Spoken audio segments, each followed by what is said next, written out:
We're headed to the Longworth office building to see Tim Moore and go on a tour.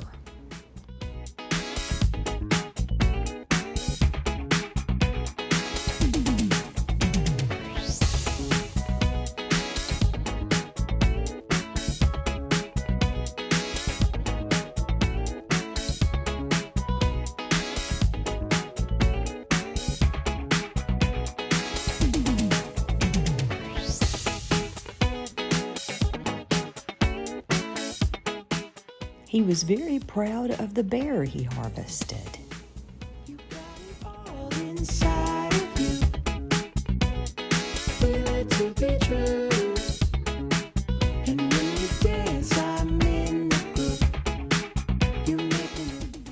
We're going to the Capitol.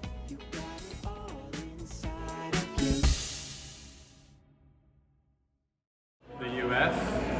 Each, like one piece is the winner for that district, and then it gets displayed here for a year. So I'll point out North Carolina's still. Okay, cool. I'll also point out my favorite. I'm a little biased, but South Carolina's I think. That's like that. Oh, that's amazing. Crazy thing. My aunt and uncle live down in Johns Island, and the marsh looks just like that. It's beautiful. I do. So my dad lives in Mount Pleasant. Oh, it's great. It's like, I think it's the best food city. It's pretty. Okay, say that again now. Yeah, could you record that, please? I'm recording. Congressman Moore's is the prettiest one. Yeah, I agree with that. From the North Carolina, selection, Congressman Moore's is the best. the best out of all the Carolinas. The family of the winner actually came up a few weeks ago, and we got to give her a tour. Super nice, but yeah, that Art Deco building is her painting. So This one right here. but yeah, I'm gonna need that video. There's a Okay. North Carolina South Carolina rivalry within the office, and I need that. I never knew there was this rivalry.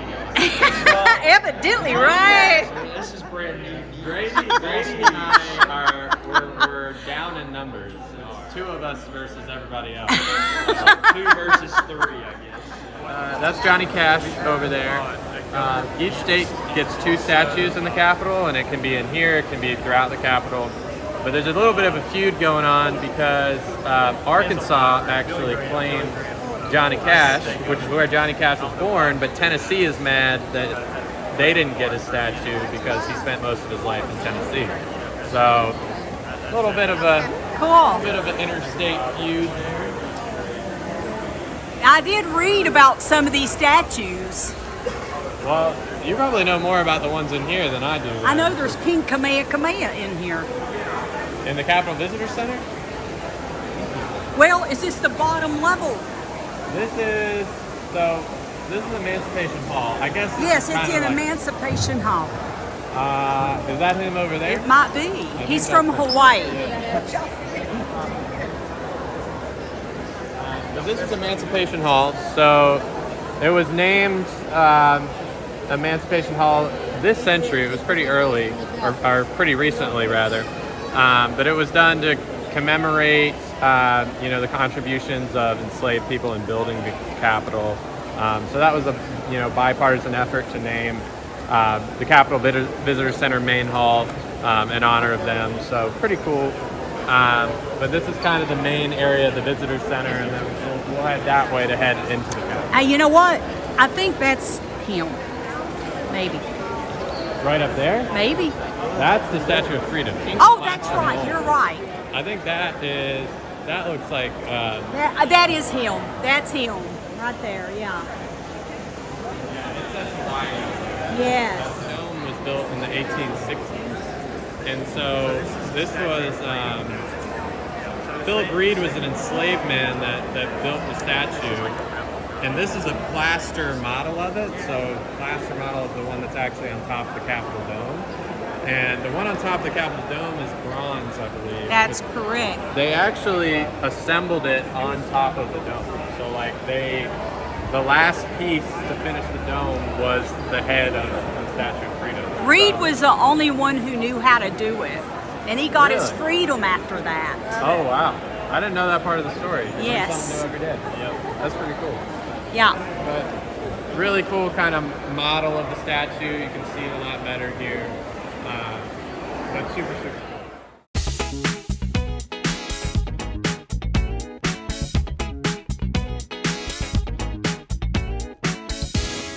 On the escalator. It's a video, guys. You can Oh, it's a video? Well, now I look stupid. I was smiling like it was a photo.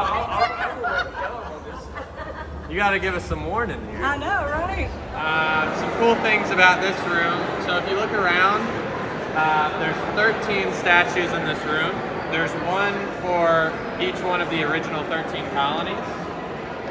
So a little cool design detail. If you also can see through here, there's some people blocking it, but in the center, it's kind of marked off. Head over there so you can get a better look of it. But there's a star in the middle that marks the exact center. So right up from that is the Statue of Freedom. The bronze one. Huh? The bronze one. The real one. The real one. So moving over here, I want to point out. So, like I said, each state gets 2 statues. So one for the original 13 is in this room. And North Carolina's statue is Mr. Billy Graham, preacher, friend to many presidents. This is a more recent edition. Was it last year?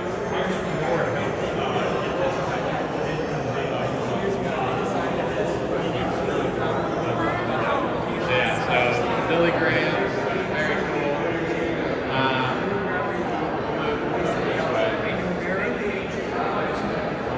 Interfere with anything. So, here's North Carolina's right there. Right next is, our neighbor, South Carolina.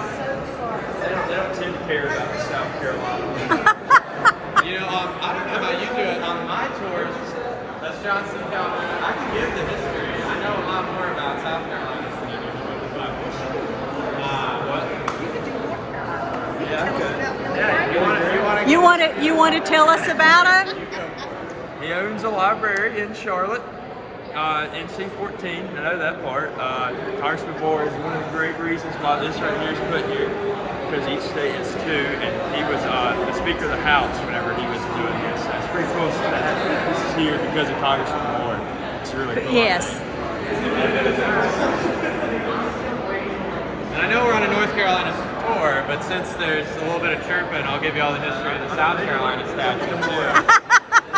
This is John C. Calhoun, former Vice President of the United States, longtime senator, often considered South Carolina's greatest statesman. But something cool that I like to mention is he had a daughter named Anna Maria Calhoun, who married a guy named Thomas Green Clemson, and their will established Clemson University, which is where I go to school right now. And he's actually married on our campus. So, Oh, neat. Cool. interesting little tidbit. Yeah. We'll look at it from over here. But this was a gift for our bicentennial. So when the United States turns 200, England, or the United Kingdom rather, gave us this gold copy of the Magna Carta as a gift celebrating our 200th birthday. Magna Carta, first document limiting the power of the English monarch.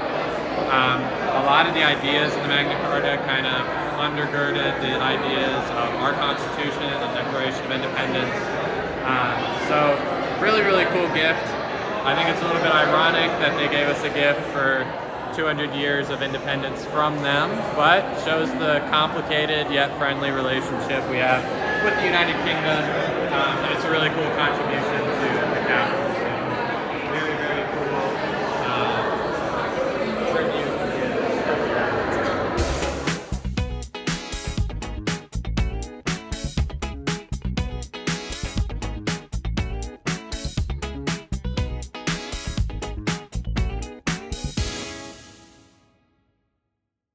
Tell tell me what that is? That's your. It's my Library of Congress card. That's free. Go get it. Oh, It's fun. yeah.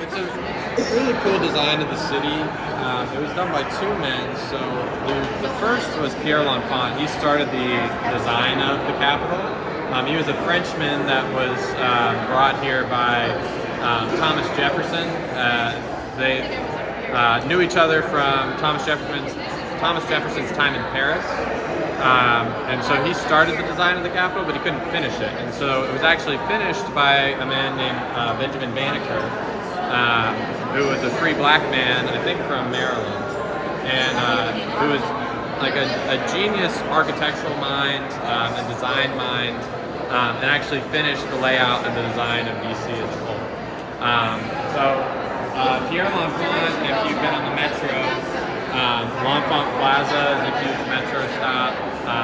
He has a little park dedicated to him around that area. And then somewhere near the monuments, I'm not quite sure, there's a park dedicated to Benjamin Banneker as well. But obviously this is where we are right now in the Capitol. This is where we came from, right here. But this is all the House and Senate office buildings, Library of Congress, and the Supreme Court.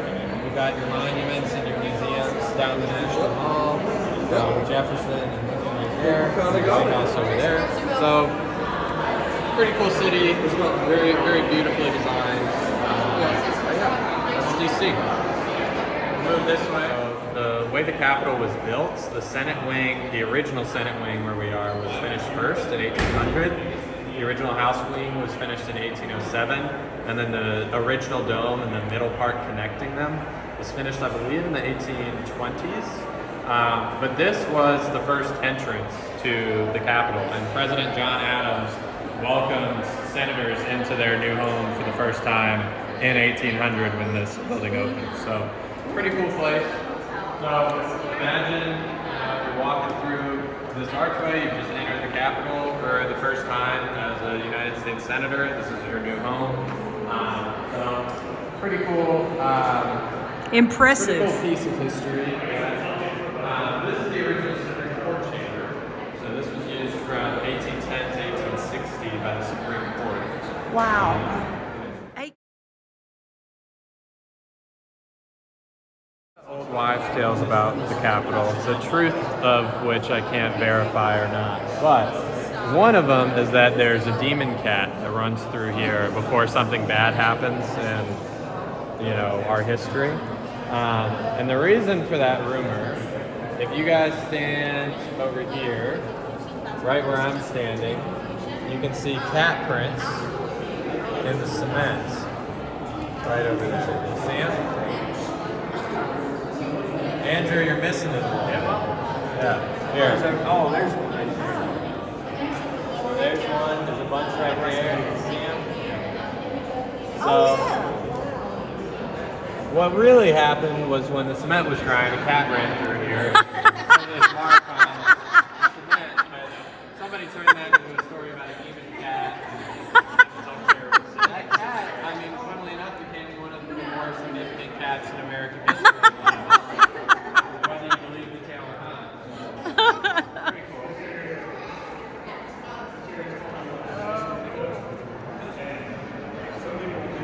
Also another rumor that this chandelier was on the Titanic. But Oh,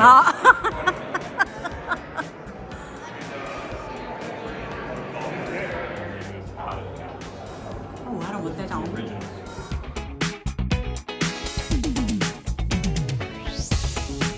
Foundational cases at the start of our country were decided in this room.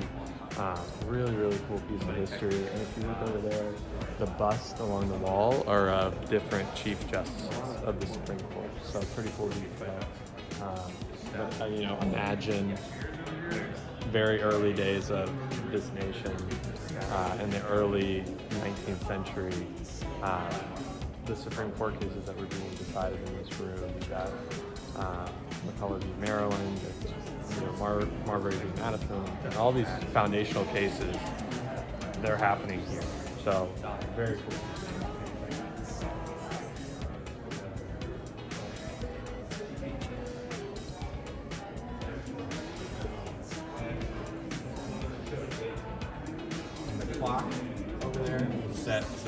run 5 minutes fast to keep everybody on